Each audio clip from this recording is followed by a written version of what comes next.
আশা করি সবাই ভালো আছেন। আজ আমরা এইচএসসি বা ইন্টারের হিসাব বিজ্ঞান দ্বিতীয় পত্র বিষয়ের দ্বিতীয় অধ্যায় অর্থাৎ অংশীদারি ব্যবসায়ের হিসাব নিয়ে আলোচনা করব। আলোচনার পূর্বে বলে নিতে চাই, আমরা আমাদের এই চ্যানেলে প্রতিটি বিষয়ের প্রতিটি অধ্যায়ের উপর ক্লাস দিচ্ছি বা টিউটোরিয়াল দিচ্ছি। আপনারা যদি এই ক্লাসগুলো করেন তাহলে যে কোনো বিষয়ের যে কোনো টপিকের উপর আপনাদের ভালো একটা ধারণা হবে। সো আমাদের চ্যানেলের সাথেই থাকুন, চ্যানেলটি সাবস্ক্রাইব করে রাখুন এবং ধৈর্য ধরে আমাদের ক্লাসগুলো দেখতে থাকুন। সো আমরা আজকের আলোচনায় চলে যাই। আমাদের আজকের আলোচনা করার পূর্বেই আমাদেরকে জেনে নিতে হবে যে অংশীদারি ব্যবসায় কাকে বলে। ঠিক আছে, দুই বা ততোধিক ব্যক্তি। ততোধিক বলতে কি বোঝানো হয়? ন্যূনতম 2 জন, সর্বোচ্চ কতজন? 20 জন। তাহলে 2 জন ব্যক্তি থেকে শুরু করে 20 জন ব্যক্তি পর্যন্ত, সর্বোচ্চ কতজন? 20 জন ব্যক্তি। তাহলে সংজ্ঞাটা কি হবে? সংজ্ঞাটা হবে যে 2 বা ততোধিক ব্যক্তি যদি মুনাফা অর্জনের উদ্দেশ্যে, 2 বা ততোধিক ব্যক্তি যদি মুনাফা অর্জনের উদ্দেশ্যে কোনো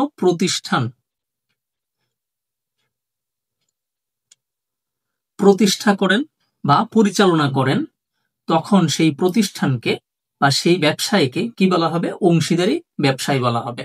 সংজ্ঞাটা আমি আবারও বলছি, যদি 2 বা ততোধিক ব্যক্তি মুনাফা অর্জনের উদ্দেশ্যে কোনো প্রতিষ্ঠান প্রতিষ্ঠা করে এবং পরিচালনা করে, তখন সেই ব্যবসায়ী প্রতিষ্ঠানকে বা ব্যবসায়ীকে কি বলা হয়? অংশীদারি ব্যবসায়ী বলা হয়। ঠিক আছে। আর অংশীদারি ব্যবসায়ে যে হিসাবগুলো করতে হয় সেগুলোকে কি বলা হয়? অংশীদারি ব্যবসায়ের কি বলা হয়? হিসাব বলা হয়।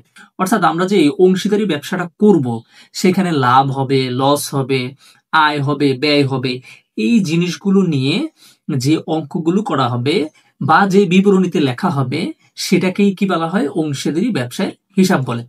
সিম্পল বিষয়। আচ্ছা, মাথায় রাখতে হবে এই 2 থেকে 20 জন হবে সাধারণ অংশীদারি ব্যবসায়ের জন্য। কিসের জন্য? সাধারণ অংশীদারি ব্যবসায়ের জন্য। আর যদি ব্যাংক ব্যবসা হয় তাহলে হবে 2 থেকে সর্বোচ্চ কতজন? 10 জন। ব্যাংক ব্যবসায়ের ক্ষেত্রে কিন্তু আপনি অংশীদারি ব্যবসা যদি করেন তাহলে 10 জনের বেশি কি করা যাবে না? নেওয়া যাবে না। সো সাধারণ ব্যবসা যদি হয় তাহলে আমরা 2 থেকে সর্বোচ্চ কতজন নিতে পারবো? 20 জন। আর ব্যাংক ব্যবসা যদি হয় তাহলে সর্বোচ্চ 2 থেকে কতজন নিতে পারবো? 10 জন। তাহলে সংজ্ঞাটা কি হবে? সংজ্ঞাটা আমি আবারও বলে দিচ্ছি, 2 বা ততোধিক ব্যক্তি যদি মুনাফা অর্জনের উদ্দেশ্যে কোনো প্রতিষ্ঠান প্রতিষ্ঠা করে বা পরিচালনা করে, তখন তাকে কি বলা হয়? অংশীদারি ব্যবসায়ী বলে। আর অংশীদারি ব্যবসায়ের ক্ষেত্রে যে হিসাবগুলো করতে হবে বা যে অঙ্কগুলো করতে হবে বা যে বিবরণীগুলো করতে হবে, সেটাকেই আমরা কি বলবো? অংশীদারি ব্যবসায় হিসাব বলবো। ফাইন। এখন প্রশ্ন আসতে পারে যে আমরা যে অংশীদারি ব্যবসা করব সেখানে কয়টা অঙ্ক করতে হবে বা কয়টা বিবরণী আসবে। ঠিক আছে, অর্থাৎ অংশীদারি ব্যবসায় করতে গেলে এটার কয়টা অংশ থাকবে। সো সাধারণত পরীক্ষার প্রশ্নে যদি আমরা মেইন অঙ্কটার কথা বলি তাহলে আমাদের সেখানে 2টা বিবরণী আমরা পাবো। প্রথম যে বিবরণীটা সেটা হবে লাভ লোকসান আবন্টন হিসাব। কি হিসাব? লাভ লোকসান আবন্টন হিসাব। ওকে, ফাইন। দ্বিতীয় যেটা সেটা হচ্ছে অংশীদারদের কি হিসাব? মূলধন হিসাব। তাহলে এই 2টাই আমাদের করতে হবে। আমাদের পরীক্ষায় বেসিক্যালি কি কি আসে? লাভ লোকসান আবন্টন হিসাব এবং অংশীদারদের কি হিসাব? মূলধন হিসাব। হ্যাঁ, এখন প্রশ্ন তো এমন আসে ক, খ এবং গ। সো খতে এবং গতে সাধারণত লাভ লোকসান আবন্টন হিসাব এবং অংশীদারদের মূলধন হিসাব আসবে। আর কতে তো সাধারণত দেখা যায় যে আমাদের হয় কমিশন বের করতে বলে, না হলে ঋণের সুদ বের করতে বলে, অনুপাত বের করতে বলবে। কারণ কখনো কখনো দেখা যায় প্রশ্নের মধ্যে অনুপাত দেয়া নাই, তখন আমাদেরকে অনুপাত বের করতে বলা হয়। কোথায়? ক নাম্বার প্রশ্নে।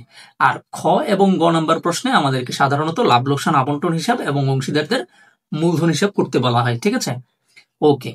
এখন এই যে অংশীদারদের মূলধন হিসাবটা করব, এই মূলধন হিসাবটা 2টা পদ্ধতিতে করা যায়। কয়টা পদ্ধতি? 2টা পদ্ধতি। প্রথম পদ্ধতির নাম হচ্ছে পরিবর্তনশীল বা ভাসমান মূলধন পদ্ধতি। দ্বিতীয় যে পদ্ধতি সেটা হচ্ছে স্থিতিশীল বা স্থায়ী মূলধন পদ্ধতি। ঠিক আছে, তাহলে কি হলো? অংশীদারদের মূলধন হিসাব যখন আমরা করব তখন প্রশ্নে পরিবর্তনশীল পদ্ধতিতেও করতে বলা থাকতে পারে অথবা স্থিতিশীল পদ্ধতিতেও করতে বলা থাকতে পারে বা বলতে পারে। এখন আমরা একটু দেখব অংশীদারদের যে মূলধন হিসাবটা দুইটা পদ্ধতিতে করা যায়, এই দুইটা পদ্ধতির ব্যাখ্যা আমরা একটু দেখে নেব যে দুইটার মধ্যে পার্থক্য কি। ঠিক আছে, খেয়াল করে দেখেন এখানে যে প্রথম পদ্ধতির কথা বলা হয়েছে, প্রথম পদ্ধতিতে কি লেখা আছে দেখেন তো, পরিবর্তনশীল মূলধন পদ্ধতি। পরিবর্তনশীল মানে হচ্ছে কি হবে, পরিবর্তন হবে। ধরেন আপনার যে মূলধনটা আছে, প্রারম্ভিক মূলধনটা অর্থাৎ ব্যবসা শুরুর দিন যে মূলধনটা ছিল, ধরেন টোটাল মূলধন ছিল কত লক্ষ, 5 লক্ষ টাকা। আচ্ছা, এখন এখানে যেহেতু মূলধনটা পরিবর্তনশীল পদ্ধতিতে করতে বলছে, তার মানে এই 5 লাখ কি করতে পারে, বাড়তেও পারে অথবা কি করতে পারে, কমতেও পারে। 5 লাখ 7 লাখও হইতে পারে, আবার 4 লাখও হতে পারে। কখন, বছরের শেষে। ব্যবসা শুরু করেছি আমি 5 লাখ টাকা দিয়ে, এখন বছরের শেষে এটা বেড়েও যেতে পারে, বেড়ে 7 লাখও হতে পারে, আবার কমেও যেতে পারে, কমে 4 লাখ হতে পারে। এই যে মূলধনটা বাড়বে অথবা কমবে, এখন প্রশ্ন হচ্ছে কিভাবে বাড়বে কিভাবে কমবে। খেয়াল করে দেখেন আমরা যখন ব্যবসা শুরু করেছিলাম কত দিয়ে শুরু করেছিলাম, 5 লাখ টাকা দিয়ে। এখন এই বছর শেষে যখন আমরা যাব, তখন বছরের মধ্যবর্তী সময়ে কি আমাদের লাভ লস হবে না? অবশ্যই হবে। আয় ব্যয় হবে না? অবশ্যই হবে।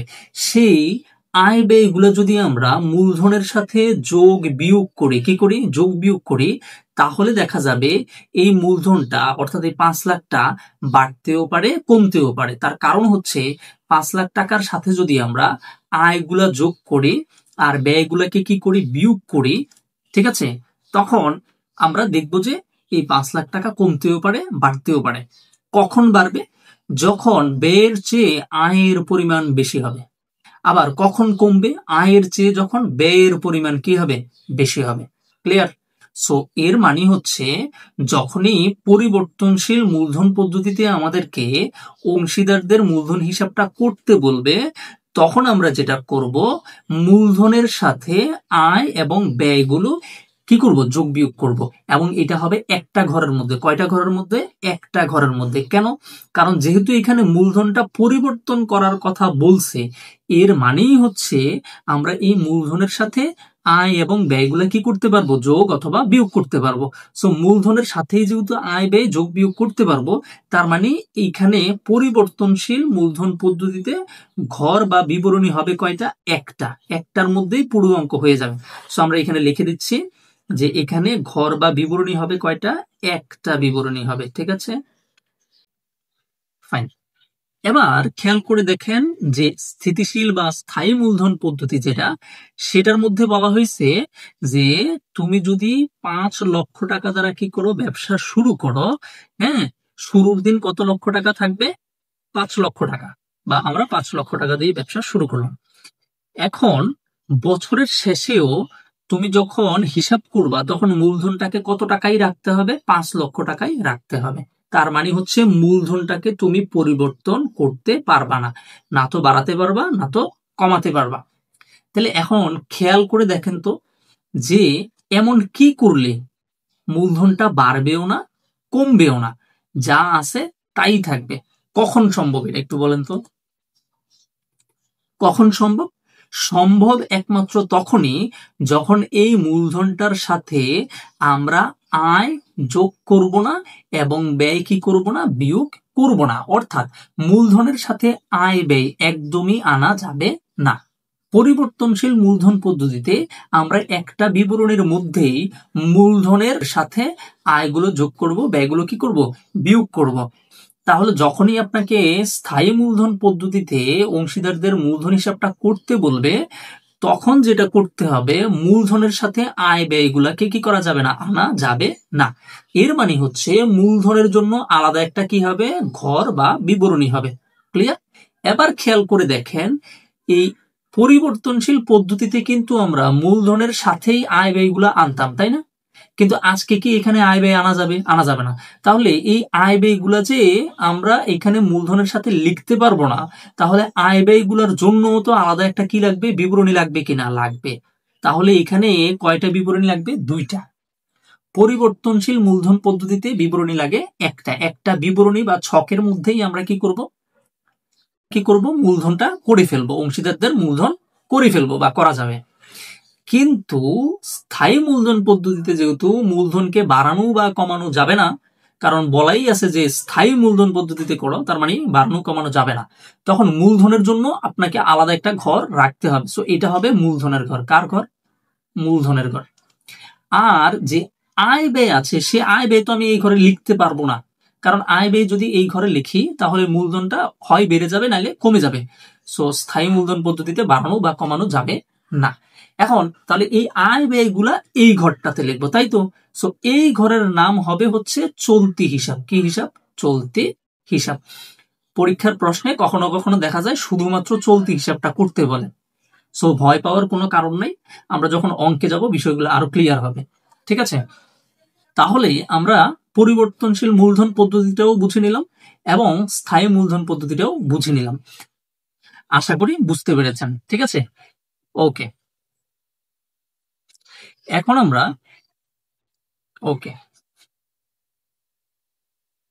আমরা যেটা করব সেটা হচ্ছে লাভ লোকসান আবন্টন হিসাবটা নিয়ে একটু আলোচনা করব। কি হিসাব? লাভ লোকসান আবন্টন হিসাব। এই লাভ লোকসান আবন্টন হিসাবে কি কি লিপিবদ্ধ হবে?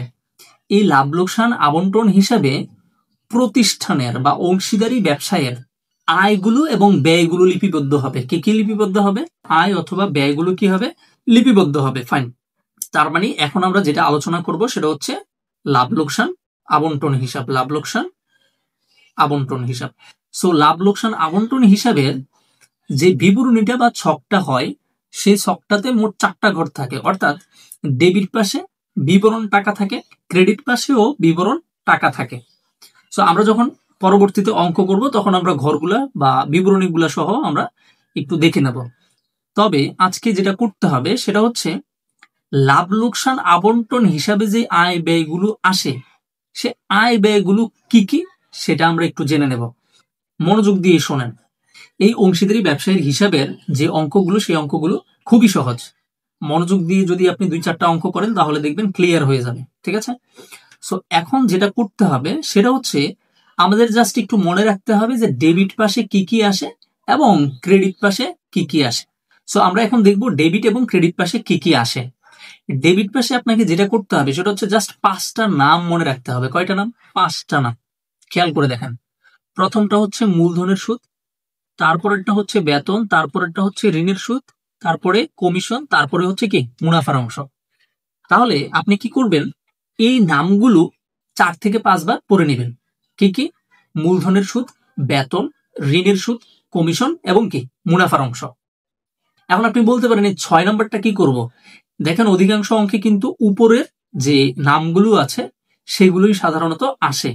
হ্যাঁ, এই যে 6 নম্বর যেটা, সেটাতে যেগুলো লেখা আছে, কি কি লেখা আছে? বকেয়া খরচ, অনাদায়ী পাওনা সঞ্চিতি এবং সঞ্চিতি তহবিলে কি স্থানান্তর। এগুলো সাধারণত অধিকাংশ অঙ্কে আসে না। সো একটা কাজ করবেন, প্রথমে উপরের 5টা আগে মুখস্থ করবেন বা এমন ভাবে পড়বেন যেন দেখলে আপনি চিনতে পারেন যে এটা ডেবিটে যাবে নাকি ক্রেডিটে যাবে। দেন আপনার যদি মনে হয় যে না আমি এগুলোও পড়ে ফেলবো, তাহলে এগুলোও পড়ে ফেলবেন। সো আমাদের ডেবিট পাশে তাহলে কি কি বসবে? মূলধনের সুদ, বেতন, ঋণের সুদ, কমিশন, মুনাফার অংশ। আর এক্সট্রা আমরা কি কি পড়বো? বকেয়া খরচ, অনাদায়ী পাওনা সঞ্চিতি, সঞ্চিতি তহবিলে স্থানান্তর। আর ক্রেডিট পাশে কি কি বসবে? ক্রেডিট পাশে সর্বপ্রথম যেটা বসবে সেটা হচ্ছে নিট লাভ। এখানে দেখেন নিট লাভটাকে কিন্তু আমি হলুদ কালিতে একটু বোল্ড করে রেখেছি। ঠিক আছে? তো এখানে এটাকে বোল্ড কেন করেছি, আগামী ক্লাসে যখন আমরা অঙ্ক করতে যাব তখন আমরা সেটা দেখে নেব। সো সবার প্রথমে এই ক্রেডিটে যেটা আসবে সেটা হচ্ছে কি নিট লাভ। এই নিট লাভ ছাড়া আর কি কি আসে? একটা আসে হচ্ছে উত্তোলনের সুদ, একটা আসে পণ্য উত্তোলন, ক্ষতির অংশ। আমরা শুধুমাত্র নিট লাভ এবং এই 3টা একটু ভালো করে পড়বো। ঠিক আছে? আর নিচের 4 নাম্বার এটা হচ্ছে অতিরিক্ত, এটাও খুব কম আসে, তারপরে এটা পড়ে নেবে। তাহলে ক্রেডিট পাশে কি কি আসতেছে? উত্তোলনের সুদ, পণ্য উত্তোলন, ক্ষতির অংশ এবং কি অগ্রিম খরচ। যদি আপনি এই ডেবিট এবং ক্রেডিট পাশের এই নামগুলো মুখস্থ করে ফেলতে পারেন, দেন এটা বলা যায় যে আপনি এই অধ্যায়ের অঙ্কগুলো সহজে করতে পারবেন। সো আপনাকে যেটা করতে হবে, প্রথমে আমাদের এই ক্লাসটা করার পরে খাতায় লিখে ফেলবেন এবং এই নামগুলো একটু অবশ্যই কি করবেন? মুখস্থ করে ফেলবেন, অথবা এমন ভাবে পড়বেন যেন আপনি দেখলে চিনতে পারেন। ঠিক আছে? ওকে। সো আজকের আলোচনায় আমরা যা যা আলোচনা করেছি আশা করি বুঝতে পেরেছেন। তারপরেও যদি কোথাও কিছু বুঝতে সমস্যা হয় অবশ্যই কমেন্টের মাধ্যমে জানাবেন। সো আজকে আমরা এই অংশীদারি ব্যবসায়ের প্রথম ক্লাস দিলাম এবং পরবর্তীতে আমাদের বাকি ক্লাসগুলো আসবে। অবশ্যই আমাদের চ্যানেলের সাথে থাকুন, বন্ধুদের সাথে শেয়ার করুন এবং পরবর্তীতে যে ভিডিওগুলো বা টিউটোরিয়ালগুলো আসবে সেগুলো অবশ্যই দেখবেন। তো আগামী কোনো ক্লাসে আবারও দেখা হচ্ছে। ততক্ষণ পর্যন্ত সবাই ভালো থাকেন, সুস্থ থাকেন। ধন্যবাদ।